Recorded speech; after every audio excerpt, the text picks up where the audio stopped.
Hello and welcome to another edition of Health Solutions with Shawn and Janet Needham, where Team Needham discusses everything healthcare. I am your host, Shawn Needham, along with my beautiful wife, Janet, and our producer, Lindsay.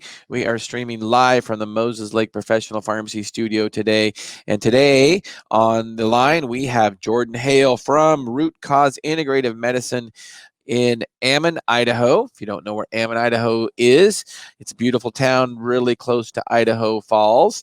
And they are located kind of in the mountains or close to the mountains, so it's super cold and snowy there at times. I don't know if you got any snow there yet, Jordan? A little bit. Yep. All right. Well, welcome to our show, Jordan. I appreciate you being on today. Thank you so much for having me. So as every time with Health Solutions, you can find us on my personal Facebook page, streaming live on Facebook and the Moses Lake Professional Pharmacy's YouTube site, also on all the podcast forums. So your favorite podcast forums like Google Play and iHeartRadio and SoundCloud and so on. So go to those forums, like our YouTube page or subscribe to our YouTube page so you don't miss any episodes. So with that, I'm just going to introduce Jordan a little bit, and I'll mostly let him introduce himself. Jordan Hale is a physician assistant, and he can talk a little bit about his history of why he became a physician assistant and a little bit about integrative medicine. He'll educate us on integrative medicine. So Jordan, welcome to our show. Thank you so much. All right. So kind of to introduce myself, I grew up here in Idaho, born and raised. I've pretty much been in Ammon most of my life, other than traveling around a little bit. But I met my wife close by at a college. She's from upstate New York, but we met up there, and she's I always knew I wanted to do something with medicine, but once I met her, she said, "Hey, yeah, I think this PA route, would be a good thing for us." So I went to PA school near Philadelphia at Salus University. So I got my master's in physician assistant studies there and really enjoyed my time there. Once I graduated, I went and practiced family medicine in kind of central California, and I was doing that for a year. And when I was practicing medicine there, during my education, I had a preceptor and a professor who both kind of did integrative medicine. So I was really interested in it. My wife had our first kid in school, and, she was using a midwife, and the midwife really opened my eyes as well to some things. And when I was practicing in California, I had just gotten back from a conference of kind of integrative medicine. And, they talk so much about the importance of food, like Hippocrates said, let food be thy medicine and medicine be thy food. Amen. And I had this patient who came in and she's like, "Hey, I've been struggling with some anxiety and depression lately." And I said, "Okay, how is your diet? How are you eating?" And she said, "I'm eating terrible. I'm eating junk food. I'm not focusing on eating, fruits and vegetables." And so I said, "Okay, so this is kind of a little bit newer thing for you. It's getting worse. Let's just try a 2-week trial of having you eating healthy. I just want you to eat whole foods and avoid eating junk food. And then let's see you back in 2 weeks. And if you're not getting better, we can discuss treatment at that point." But she came back 2 weeks later and she said the depression and anxiety are gone, And so that was just a wow moment for me and helped me realize, wow, this integrative, medicine, having food be thy medicine is really powerful. And so, go ahead. Did she, just out of curiosity, was she on any medications or tried medications for depression, anxiety before? Not that I recall. She was not on anything at the time. Great. I'm glad she got to see you. Go ahead, Jordan. Yeah. So, and then, after about 3 months, I was there for a year. And after about 3 months of having graduated and been practicing medicine, I realized, what? A lot of this is just putting Band-Aids on things. And I know that there's more to this. And I really want to be able to help people, get better, truly get better. And so the opportunity came for me to move back to my hometown and practice integrative medicine. So I was at a great clinic that I was able to be at for a couple of years, and I learned a lot from my preceptor there. And then, the time came where it was time to go a different route, and I was either going to move back to California or decided to kind of do my own thing. So I opened up our little clinic, Root Cause Integrative Medicine, and I've been there. We've been open a year and a half, and it's been great. So I love the name. My wife pointed that out. It's a great name. So can you educate us a little bit about, you were talking about a practice you were in that was just putting Band-Aids on things. Can you educate us the difference between putting Band-Aids on things and then integrative medicine? Yeah. So, Dr. Mark Hyman always says conventional medicine is the medicine of what, integrative functional medicine is the medicine of why, right? So you get someone in and you ask yourself, what are we dealing with? What's the diagnosis? What's my first line medication therapy that I'm going to use for this? And so it just became a memorization game, and I got pretty good at memorizing after about 3-4 months. And so, it's pretty quick. You come in, this is your diagnosis. This is our first line therapy. Come back in a month. We'll go to number 2 if that's not working for you. In functional integrative medicine, it requires you to think more, right? Someone comes in for a complaint and they tell you their complaint, and you don't just say, okay, you ask more questions and say, well, why?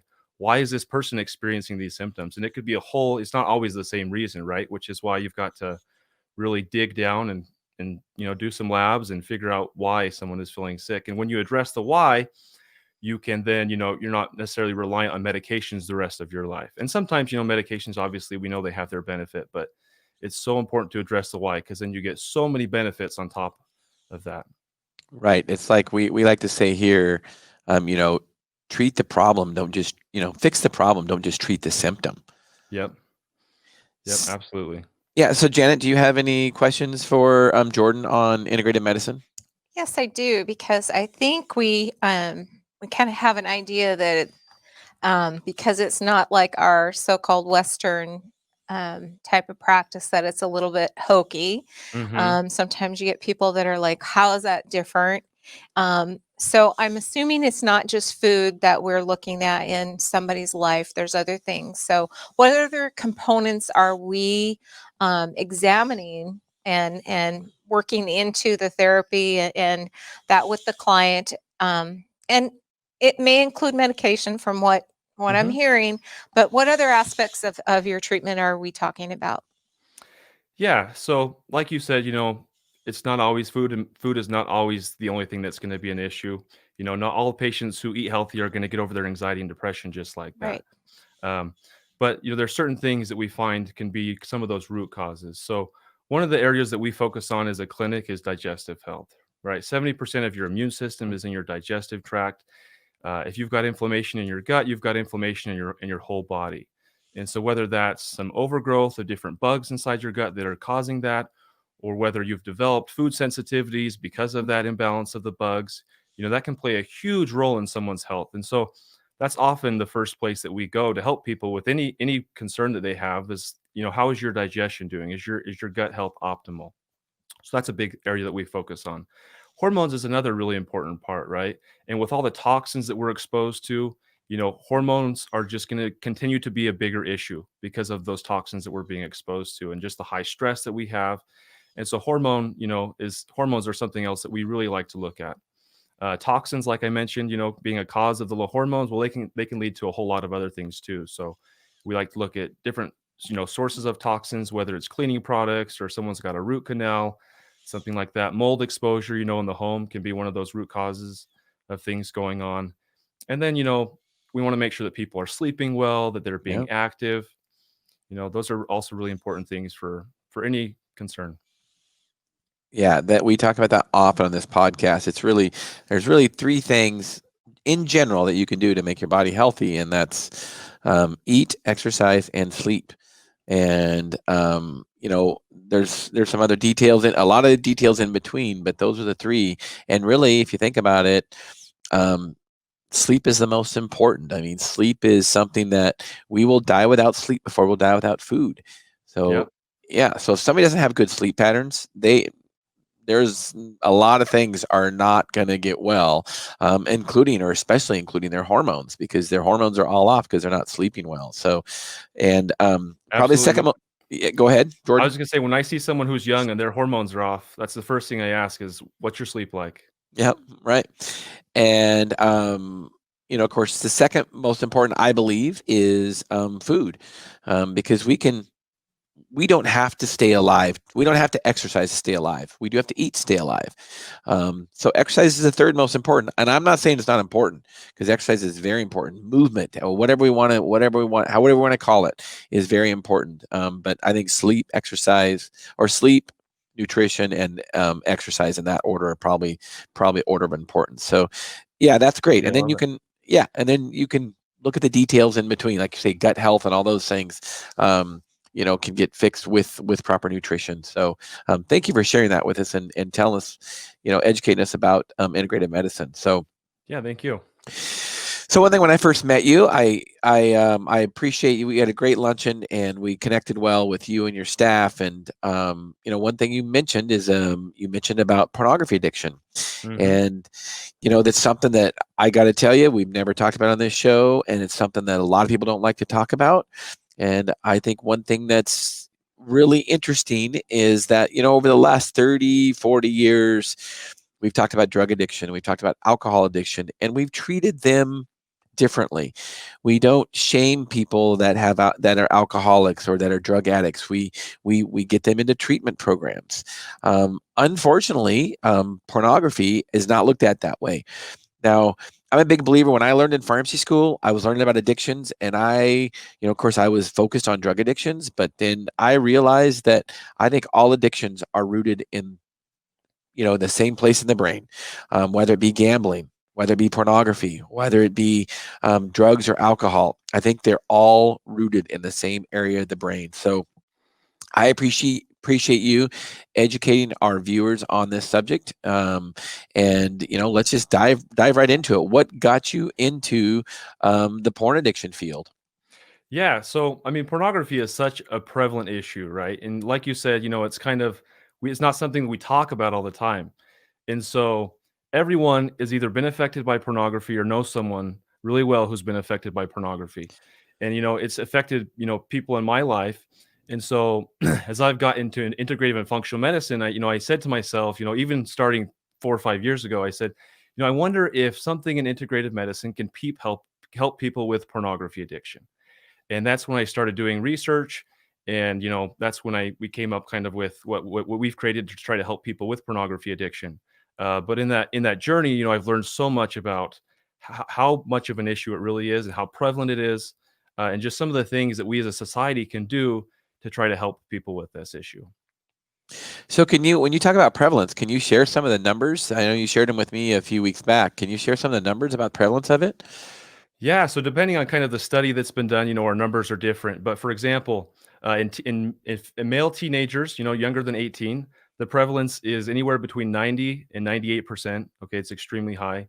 And as people get older, those rates do go down. But even between adult men, the percentage of men looking at pornography has ranged from 70 to 90%, just depending on the study.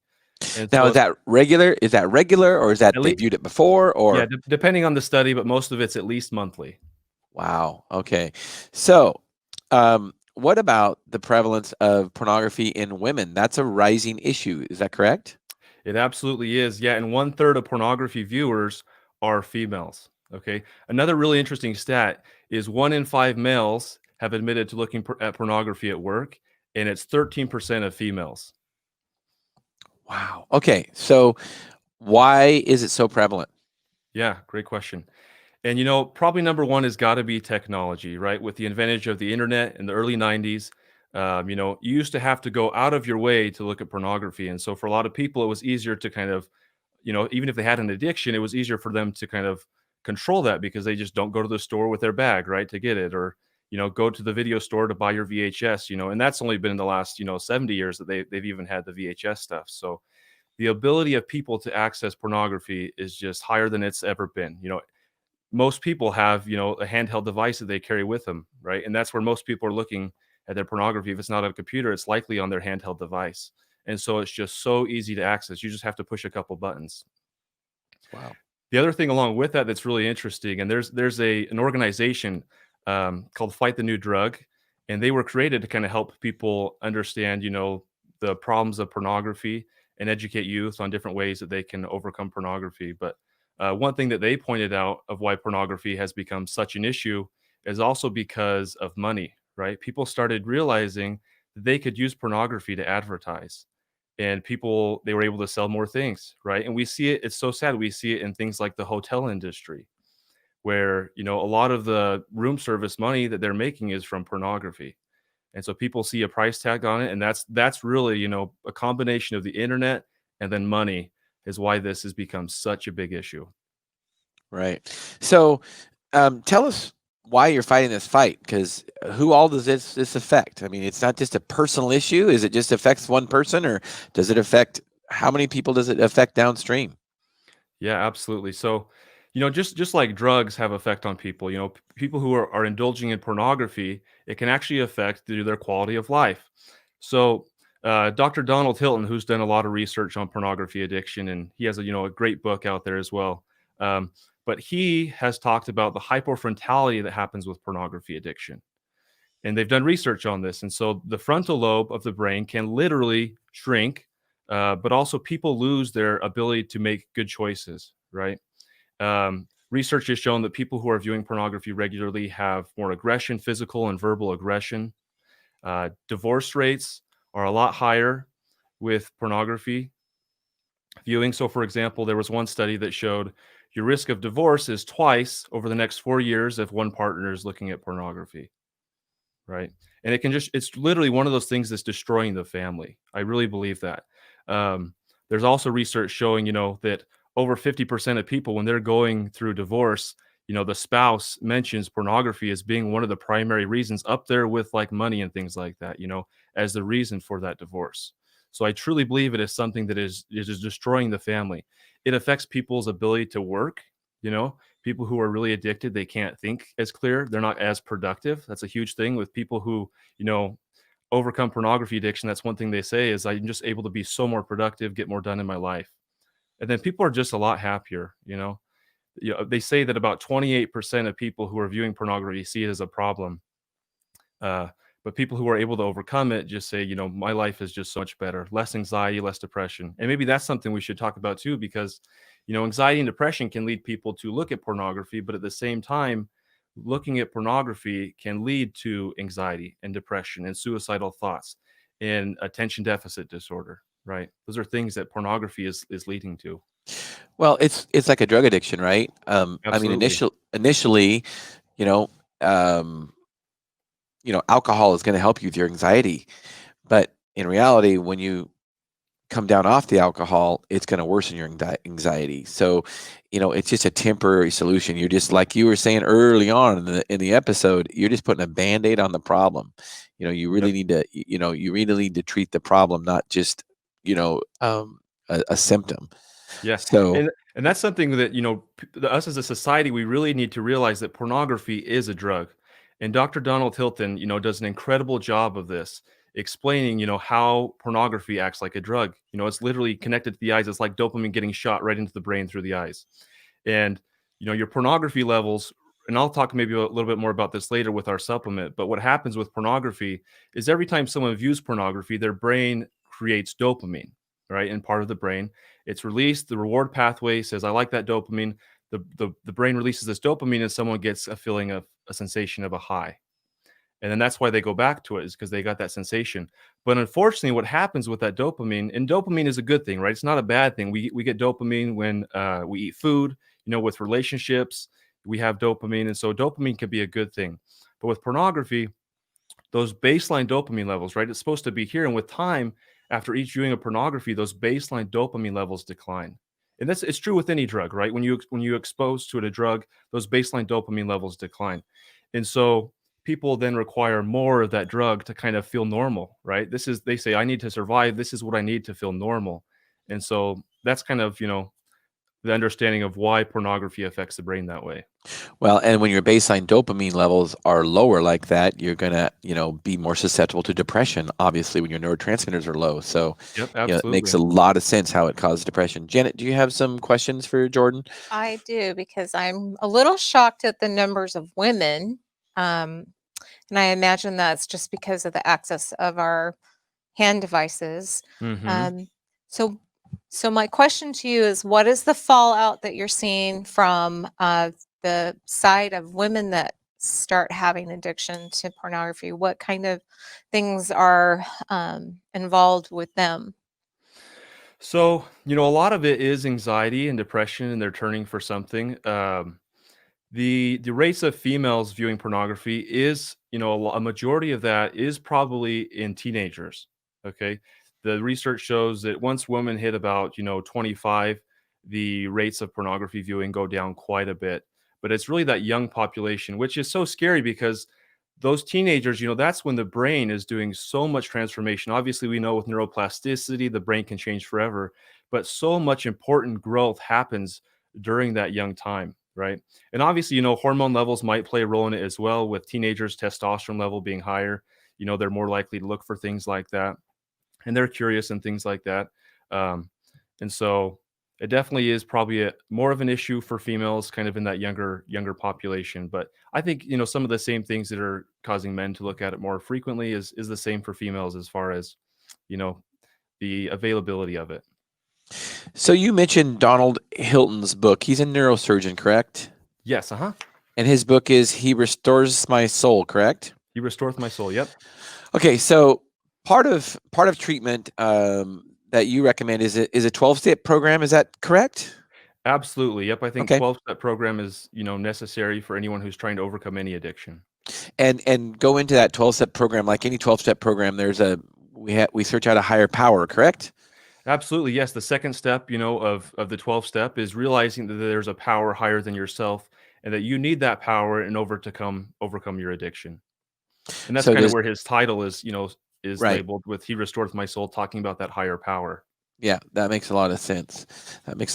So with females being affected, and I guess males and the family in general, and I think we have it's not just pornography in the sense, but it's just Hollywood and whether it be male or female models, bodybuilders, what have you. It has actually driven women and men to look at themselves and look at themselves inferior. And you were talking about, there's, probably an increased risk of plastic surgery for women, maybe mostly. Can you explain that a little bit? Yeah. So like you said, our society as a whole, and part of this is the money, right? They're using sexuality because they know they can earn money off of it. But we are hypersexualizing, the female body primarily. And so what this does is it makes males think that their partner needs to be that way, right? Which pornography, it's unrealistic, right? Those people, it's just unrealistic. And then as far as the females go, they feel like they have to be a certain way. And so kind of between that combination, things like plastic surgery happen and people get breast lifts and things like that. And, the research shows that people who are getting these breast lifts double their risk of suicidal thoughts and suicide. Some research shows, after a certain amount of time, it even quadruples the risk of suicide. And so that's just scary, right? But this whole society thing about hypersexualizing the female body is a huge part as well, of pornography and of why I think, it's also an issue. Yeah, it's not really just go ahead, Janet.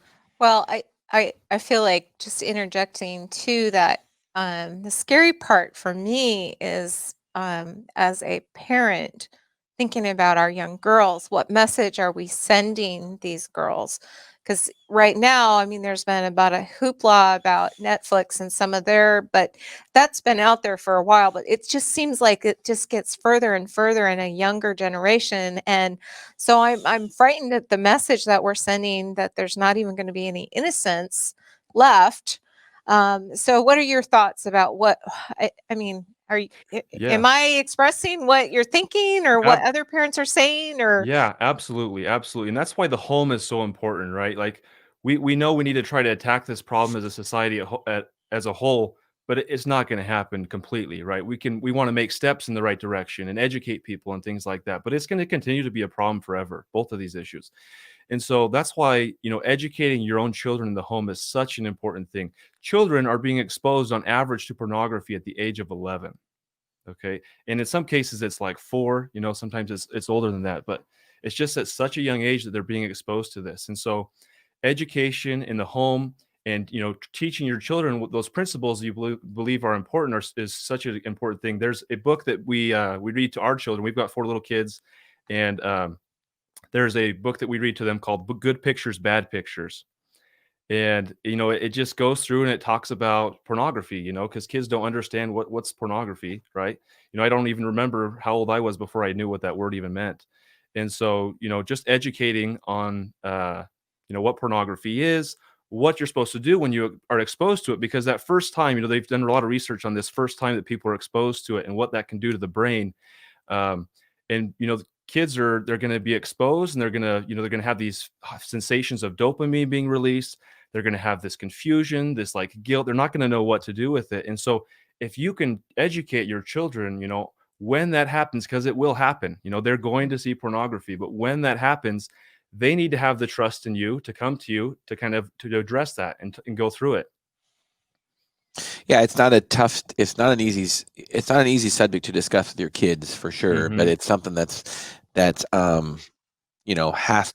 to be talked about, just like drug addiction. And I think Absolutely. maybe even more so because it's just so accessible. I mean, what kind of kid doesn't have an iPod or an iPhone or a computer, some kind of access they have? Pornography is more accessible than drugs. I'm going to guess. Maybe not, Absolutely. Yep. maybe not alcohol, but alcohol is easier to lock up than all your computers and all your electronic devices. So yeah, it's definitely something you have to talk about your kids with. And speaking of it not going away, I mean, I did some research on the history of the word, and it's a Greek word, and it was originally defined as any work or art or literature depicting the life of prostitutes. The word is thousands of years old, which Mhm. which just means that it's old. It's not going away anytime soon. Yeah, has it progressed? Possibly because of the access, but that doesn't mean that that means we have to deal with it because it's not going away anytime soon. Yep. Exactly. Yep. We've got to learn the different things that can help, both those people who are struggling with it, but also those family members, because it's just as hard for those family members when they find out that, a spouse or a child or something like that is dealing with this addiction. It can be just as hard on them. So, So I know you have some thoughts and some plans that you've worked through your treatment of your clients. If you would just enlighten us a little bit of what that looks like and how, if somebody comes to you, you approach it with them. yeah. So there was a book written back in the 70s from a Dr. Victor Klein, and he mentions four things in that book, that he felt was necessary to overcome pornography addiction. And I'm going to mention those, but then kind of add a fifth one. So the first thing he said someone has to do to overcome a pornography addiction is have that desire, right? That Right. 28% of people feel like it's an issue. If that you're that 75% of people, then you're not going to be able to overcome it. So first thing is to have that desire. The second thing he mentions is the 12-step program, right? And a lot of research goes to show, the effects of the 12-step and how it can be helpful. And so there's a lot of different types of 12-step programs. You can actually get to be part of a 12-step program specifically for pornography, or they have, just different types of 12 steps that are really good for that. And then just like generic ones as well. So being part of a 12-step is really important. The other thing he talks about that I believe is such an important part is access, right? Just the ability to access the pornography. So things like filters are really important, and sometimes people really need to just look at their lives and say, if I really want to overcome this, I need to limit my access to this, whether that means, dumbing down my smartphone, or something like that, and putting myself in good situations. Filling my life with good, is going to be one of those things that really helps with that as well. So, Expand on that, Jordan. Filling your life with good. yeah, so that's kind of a philosophy that I've always had is that if you have something bad in your life that you want to get rid of, you've got to fill it with something good, you know. Mhm. So whether that's you need to really focus on your relationships, social interactions is such an important part for overcoming addiction, just with that support, and that's why 12 steps. That's one of the reasons that they're successful. Um, doing things like gratitude journal, exercising, finding new hobbies, family history, whatever it is, you've got to find some good to put in your life because if you're there was this quote that I heard one time and it was kind of about keeping a clear thoughts in your mind, and it said your mind is like a stage, and you can only have one act on the stage at a time. And if you are filling it with a good act, then there's no room for that bad act. And so I really like that. Well, and where your thoughts go, your actions go. Absolutely. So that's very important. Speaking of some of the things you discussed, exercise, gratitude journal, a hobby. So, really, all three of those things, what they really do, we talk about it all the time in this program. There is no better antidepressant than exercise. I mean, I say that pretty broadly, but I do believe that. Mhm. Um, and really what you're doing with that exercise is instead of going down that bad road, you're putting something like exercise in there that helps stimulate dopamine. That's really what happens. And other neurotransmitters like epinephrine and norepinephrine and serotonin and, all kinds of neurotransmitters. So that's why exercise is so good. And it doesn't have to be vigorous either, correct? I mean, Yeah. you can if you're struggling at work or something like that, you could just, run around the building for a couple minutes, right? Exactly. Absolutely. Yeah. I love to use the word movement with my patients just because, you say exercise and they say no, Yep. Yeah. And Right. so walking is movement, That's right. standing for long periods of time, is good. So it's just really important to move. Absolutely. And like you said, that dopamine, those are, natural drugs of increasing dopamine so that you can feel happy and not need something else to kind of fill that dopamine. So So I wanted to speak to you too about healthy relationships because I kind of feel like that is true when we're talking about other addictions too, that the healthy personal relationships, developing those help you as well. So do you have any thoughts about that? yeah, absolutely. And what that goes for parent-child relationship and also spouses. And you want your kids to be able to trust you. And so building that relationship where you're not responding with anger is really important. That's one of the things that they'll talk about in the programs that they have for spouses of those who are addicted is, your first thought is going to be angry. And that's completely normal, right? That's a normal response to be angry at someone who, is essentially committing this adultery with this made up person. And so that anger is such a normal response. Um, but, it's going to, when you respond with too much anger, people are going to lose trust. Right. And so that's something that is really important, is to try to have that trusting relationship where people are open, because research shows you're more likely to overcome addiction if you can be open about it to your spouse. Right. Um, and Dr. Hilton, he goes in and he talks a lot about this of, you will always fall back to your addiction if you don't open up about it to your spouse. And so that just right there, just shows how important it truly is to have the spouse be a part of the healing process for an addiction. But then, just once, and people, that's just a natural thing. When people overcome their addiction, the relationship with the spouse gets so much better. Every part of their lives they mentioned gets better. Just their friendship and even, their sex life and things like that. They say it's a lot better once people are able to overcome their addictions. Um, and so, yeah, people need to realize how important that these relationships are. And pornography numbs people, right? It makes them think that because the other part of pornography is oxytocin. When people look at pornography, oxytocin is being released, and it confuses them, and they think that they can get that love from this pornography, but that's just not the case. That only comes, true love only comes with real relationships, Yeah, with true intimacy, right? true intimacy. Absolutely. Right. So what is the fourth step? Yeah. So the fourth thing that Dr. Klein mentions is to actually see a therapist.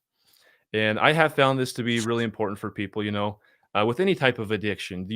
Therapists are really good for helping people change the way that they think, helping them realize why they're doing things the way they are, especially if there's any underlying anxiety or depression. That can be a big part of it, making sure that is fully addressed as well.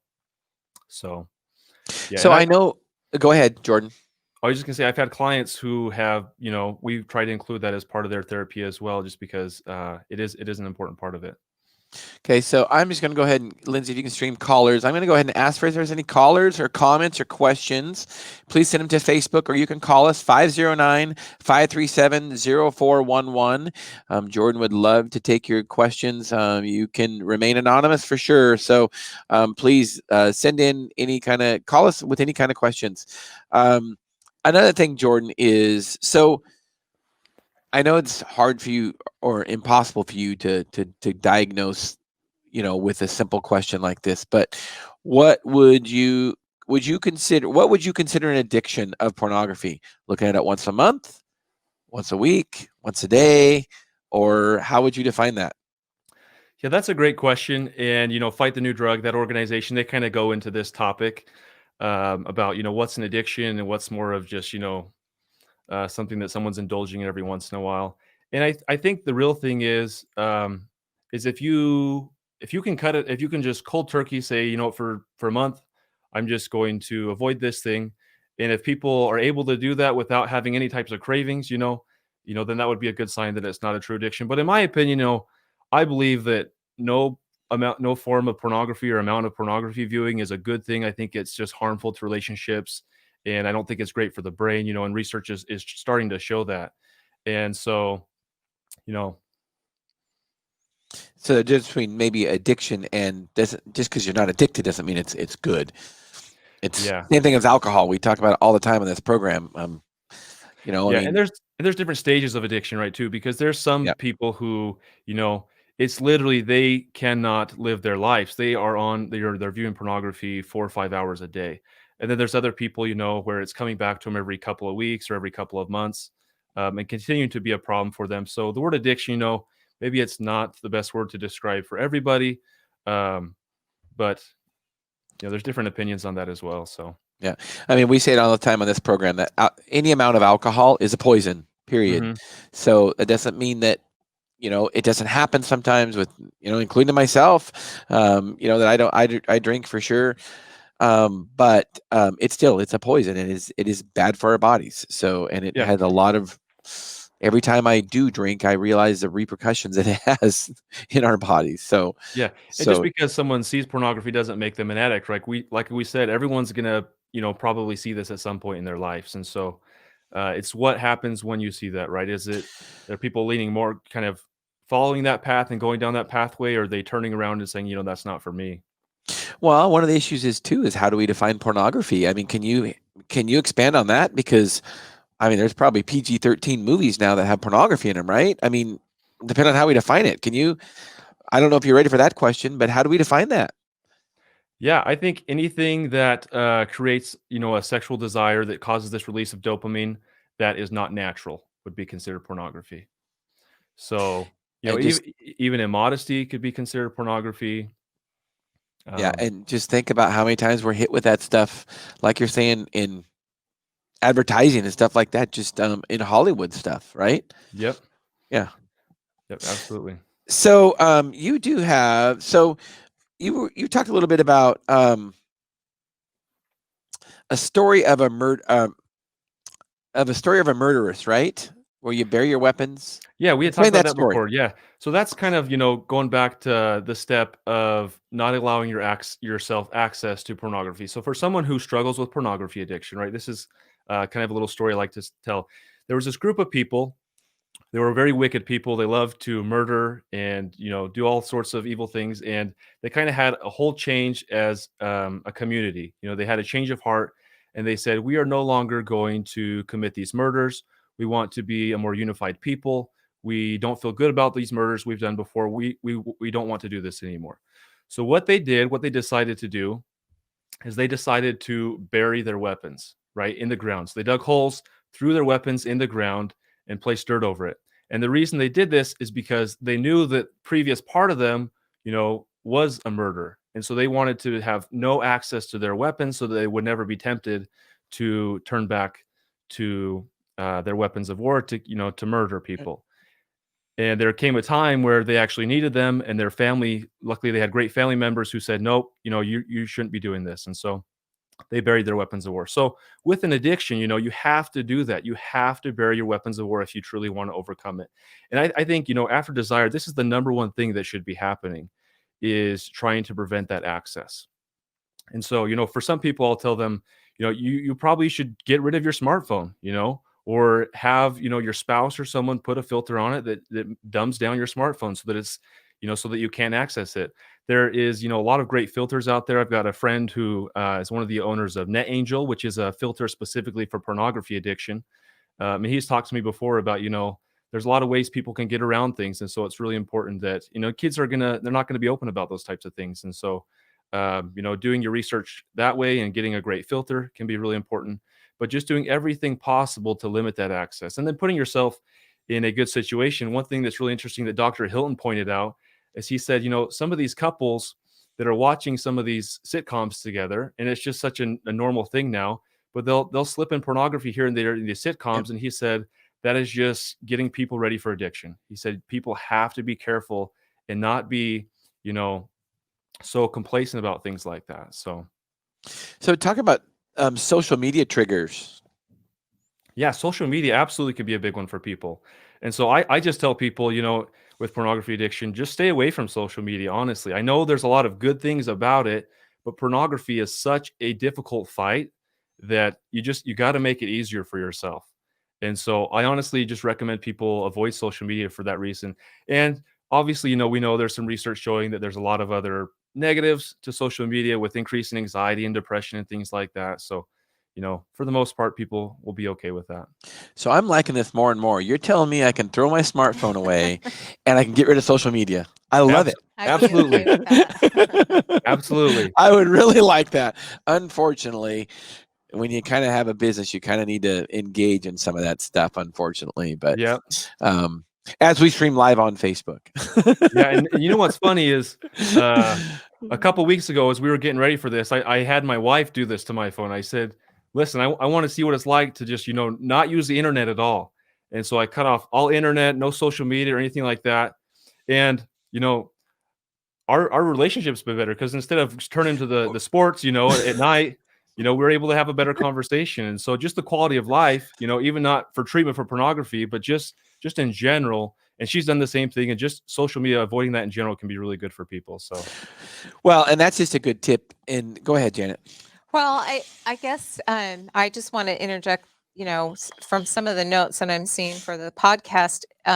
Really, you're describing ways for people to get out, like a plan, like if this happens, then this. And so prevention of not being on social media, but there's always going to be that, carrot being hung out there in our society because it's so prevalent. So do you help your clients come up with escape plans, or does their therapist, or what does that look like? Because I imagine that's true for people on alcohol addiction as well and other addictions.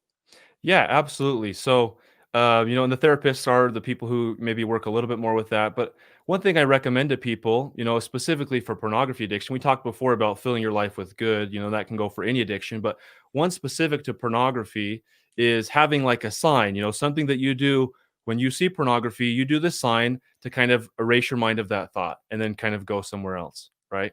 And so it doesn't matter what it is, whether it's touching your ear or, rubbing your shoulder, you do a sign that's your delete mark. That's your delete mark. Start over. And if you see something, you touch your delete mark.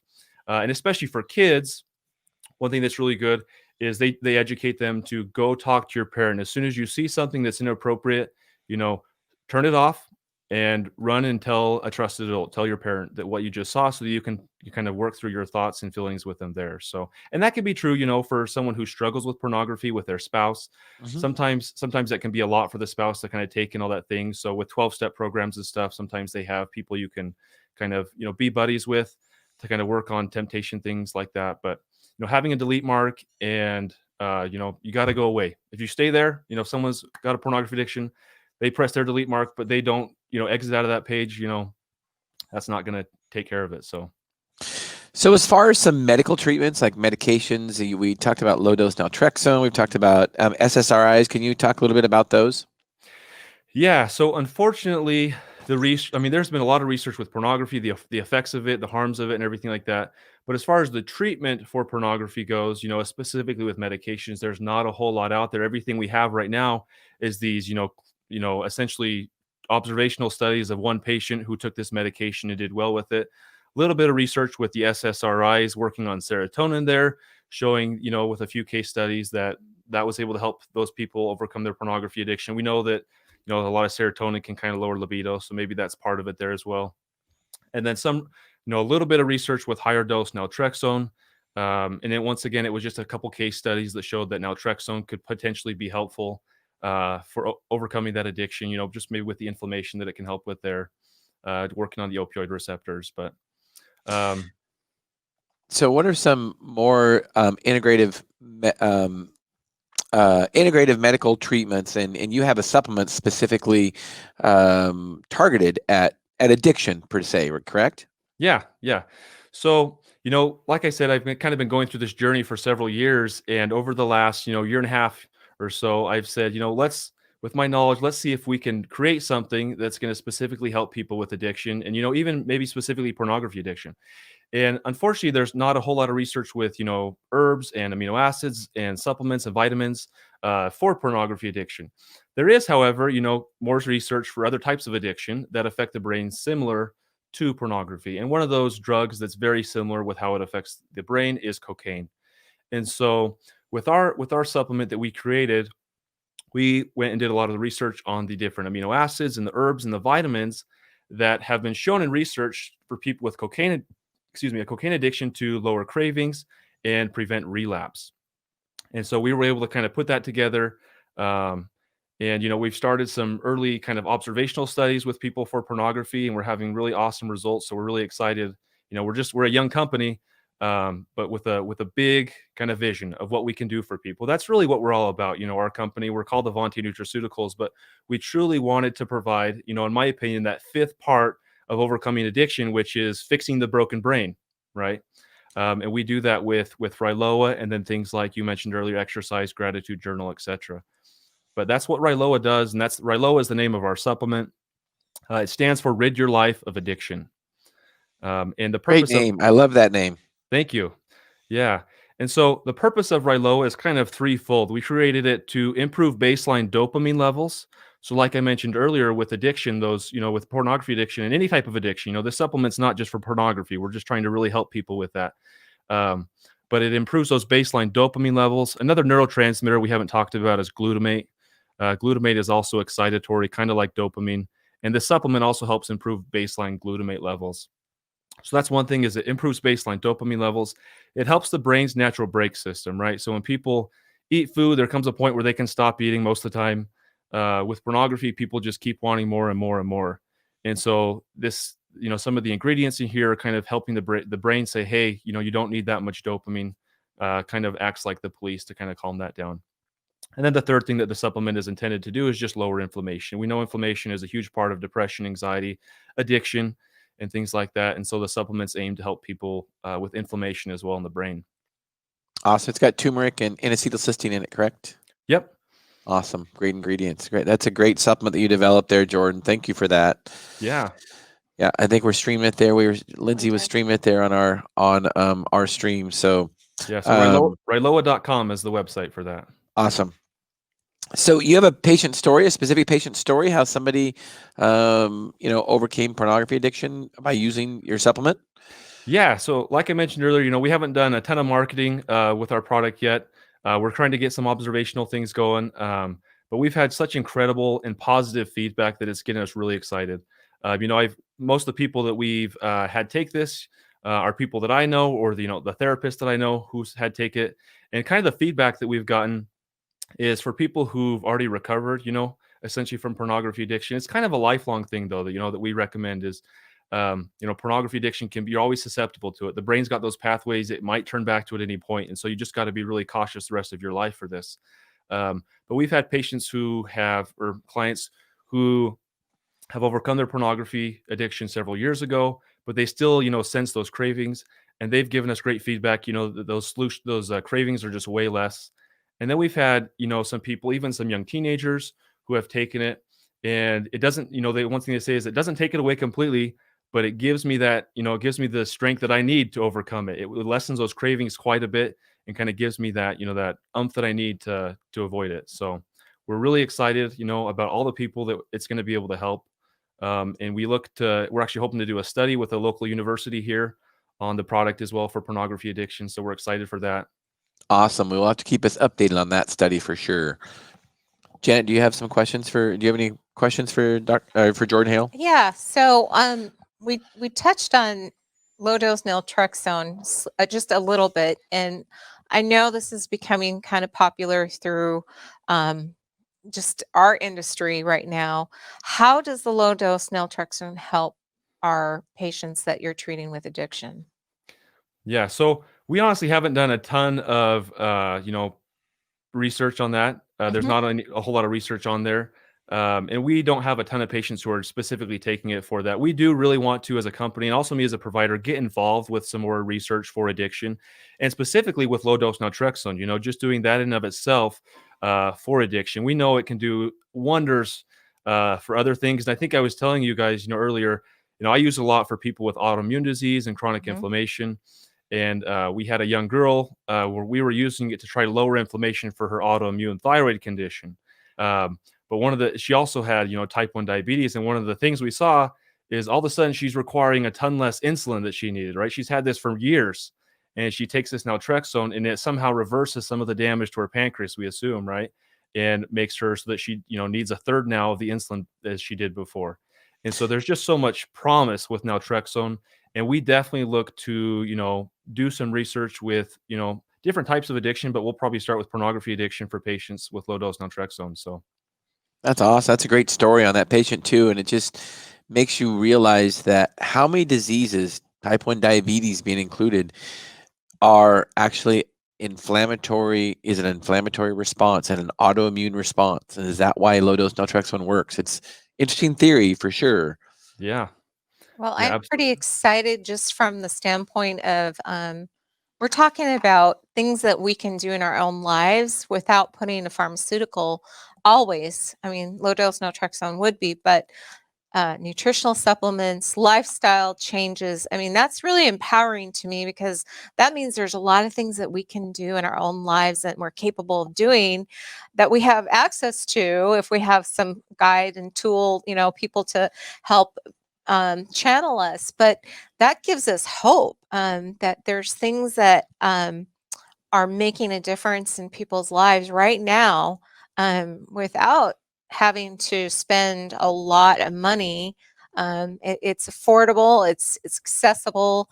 The 12-step program, we've heard on our show before with other patients that Addictions, yeah. it's really it's something that's working for people. So I'm super excited with what you're doing and helping people in your community because just as a female and just as a mother, I'm kind of horrified a little bit about what is telling our young girls and our young boys and what that means to their relationships as they grow up and how that's going to affect their families. And so, I'm super excited that you're offering hope to people and to families. So thank you Yeah. so much. Yeah, thank you. And one other thing that we as Avanti Nutraceuticals, we're trying to implement right now is we're trying to create an education program.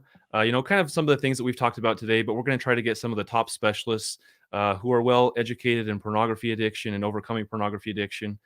Just a free education for people, for the family, so that people can have that resource to understand, how pornography affects people and just all the different things that people can do. Because relapse, it discourages people, and when people relapse with any type of addiction, they say, is this possible to overcome? And it absolutely is, right? And we're just trying to make that even easier for people. So Jordan, what fires you up about what you do? So, I mean, with integrative medicine and the addiction part is it's all stemmed from me just loving. I just love to help people, right? I just get such joy out of seeing people's life change. And I've had a lot of opportunities in my life, service mission and things like that, to provide the service to people and to kind of see, and as as a provider, just the changes you can see for people, and just to see their quality of life improve. And then, as like I said earlier, pornography has affected just about everyone, and I've had it be of an impact in my life for people that I know. And so, to be able to provide something that makes overcoming that addiction easier, that's really why we're doing this, is because we just want people to have a happier life. That's great. I'm so glad you came on today. You're a perfect guest for our podcast. Our goal is to educate and empower individuals about their own health, and you did a good job of doing that today. So thank you so much for being on today, Jordan. Please update us on any studies that are coming your way, and that education that you're talking about. Let us know if there's some videos or something like that we can share with our listeners and viewers. We'd really love to do that. So. Absolutely. Thank you guys so much. All right, Jordan, you've been listening to Health Solutions with Shawn and Janet Needham. Tune in Wednesday. We will have Dr. Ellen McKnight on our show. She's a rheumatologist, and she is going to be talking about transparency and pricing in healthcare and how specialists have embraced the direct care model. So tune in Thursday. It's actually 2 to 3 p.m. to fit her schedule. Super excited to have her on. You've been listening to Health Solutions with Shawn and Janet Needham. Thank you.